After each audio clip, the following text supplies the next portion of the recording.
Hello friends, welcome back to my channel. সবাই কেমন আছো? আশা করছি সবাই খুব ভালো আছো। আমিও ভালো আছি। সুস্মিতার বিয়ের গায়ে হলুদের আগের দিনের একটা ছোট্ট ভিডিও তোমাদের সাথেই এখন শেয়ার করতে চলেছি। গায়ে হলুদের আগের দিনের আমাদের মধ্যে কনেকে থুবড়ো ক্ষীর বা এনলো ক্ষীর যেটাকে বলে আর কি, সেই একটা ছোট্ট অনুষ্ঠানেরই ভিডিও। বিকেলবেলা আমি বাড়িতে বসে বসে একটু আইব্রোটা প্লাগ করছিলাম। দিদা এসে বললো যে সুস্মিতার ফার্নিচারগুলো শ্বশুর বাড়ি চলে যাচ্ছে তাড়াতাড়ি। দিদি আমাদের বললো দেখে যেতে। যেহেতু এখনই চলে যাবে তাই তাড়াহুড়ো করে আমি আর মা মিলে দুজনেই চলে এসেছি দেখতে।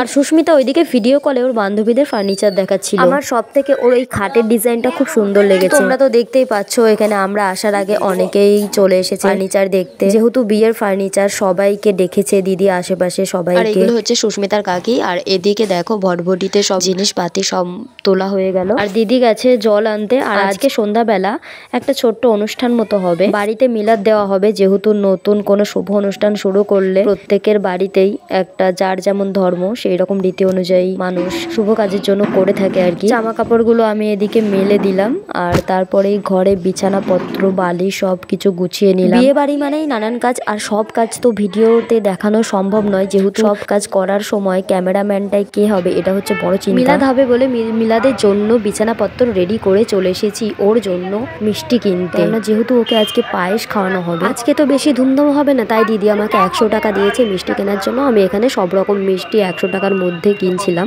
আর আমি সঙ্গে করে এই বোনটাকে এনেছিলাম যেহেতু একটু দূরে এসেছি। তারপরই বাড়ি গিয়ে আবারও দিদির সাথে চলে এসেছি আমাদের শ্রীরামপুরের মোড়ে। এখানে এসে ওর জন্য একটা মাদুলি নিচ্ছিলাম আর ওর নুপুর দেওয়া ছিল সেটাই ছিলাম ঠিকঠাক। তো তারপর আবার বাড়ি থেকে কল গেল যে মাসি তাড়াতাড়ি চলে এসো, মিলাদ শুরু হয়ে যাবে। বাড়ি এসে দেখছি যে হ্যাঁ মিলাদ শুরু হয়ে গেছে। মিলাদ হলে বাড়িতে একটা সময় অনেক মানুষজন আসতো মিলাদ শুনতে। আমারও খুব ভালো লাগতো, ছোটবেলায় যেতাম মিলাদ শুনতে। এখনো যে আসে না সেটা ঠিক নয়, বড় মানুষ খুবই কম আসে, এখন শুধু ছোট ছেলে পেলে আসে।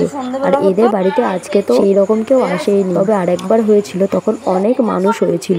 দেখো দিদির বাড়িতে মিলাদ শেষ হয়ে গেছে। মিলাদ শেষ হওয়ার পর সবাইকে চা বিস্কুট দেওয়া হলো এবং ছানার জিলিপি দিত, কিন্তু অর্ডার দেওয়া হয়নি বলে সেটা আর পাইনি, তো সেজন্য বাতাসা দিল সবাইকে আর প্লেটে করে পায়েস দিল খেতে। আর আজকে যেহেতু আইবুড়ো ভাতের আগের দিন তাই ওকে খাওয়ানো হবে আজকে পায়েস। পায়েস বলতে যে পায়েসটাই লবণ দেওয়া হবে না, আমাদের মধ্যে তো লবণ দিয়ে পায়েস খাওয়া হয়, কিন্তু বিয়ের আগের দিনের মানে আজকের দিনটা ওকে লবণ ছাড়া চিনি ছাড়া পায়েস খেতে দেওয়া হবে। আর যেহেতু জি আমাদের এসেছে এখানে মিলাদের জন্য, তাই দিদি বলল আজকেই একবারে জিকে খাইয়ে দেওয়ার জন্য। যেহেতু জি একজন সম্মানীয় মানুষ তাই তিনি প্রথমে খাওয়ালে, অনেক কলমা ও দোয়া বললেন। জিয়ের খাওয়ানোর পর এখানে আমার আব্বা ওকে খাইয়ে দিচ্ছে। আব্বা ওকে কপালে একটু হলুদ ছুঁয়ে দিল। আগে তো আমাদের মুসলিম সমাজে কোনো ছেলে বা মেয়ের বিয়ে ঠিক হলে তার বিয়ের 1 মাস আগে থেকে ঢোল ঢাল নিয়ে নাচ গান শুরু হতো।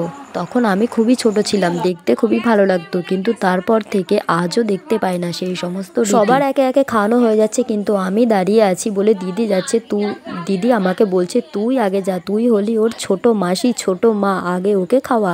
তাই আমার কাছে যেহেতু টাকা নেই, দিদির থেকে আমি 10 টাকা ধার নিয়ে ওকে খাওয়ালাম, সেই সঙ্গে ওকে একটু চুমুও খেয়ে নিলাম। আর ও আমাকে বলছে দাঁড়াও মাসি, তোমাকে তো না খাওয়ালে হয় না, তুমি তো আমার সেই ছোটবেলা থেকেই সাথী। ভিডিওর সময় আমার পিছনের এই ভাইটা যে ভিডিওতে এতটা বাঁদরামো করবে সেটা তো আমি আগে দেখি। গাইস এটা হলো আমার দিদা। ছোটবেলায় দিদা আমাকে আর সুস্মিতাকে অনেক ভালোবাসতো। খাওয়ানোর পর যে সমস্ত মিষ্টি আর পায়েস ছিল বাচ্চাদের মধ্যে দিদি সবাইকে দিয়ে দিল, সবাই সেগুলো ভাগ করে খেয়ে নিল।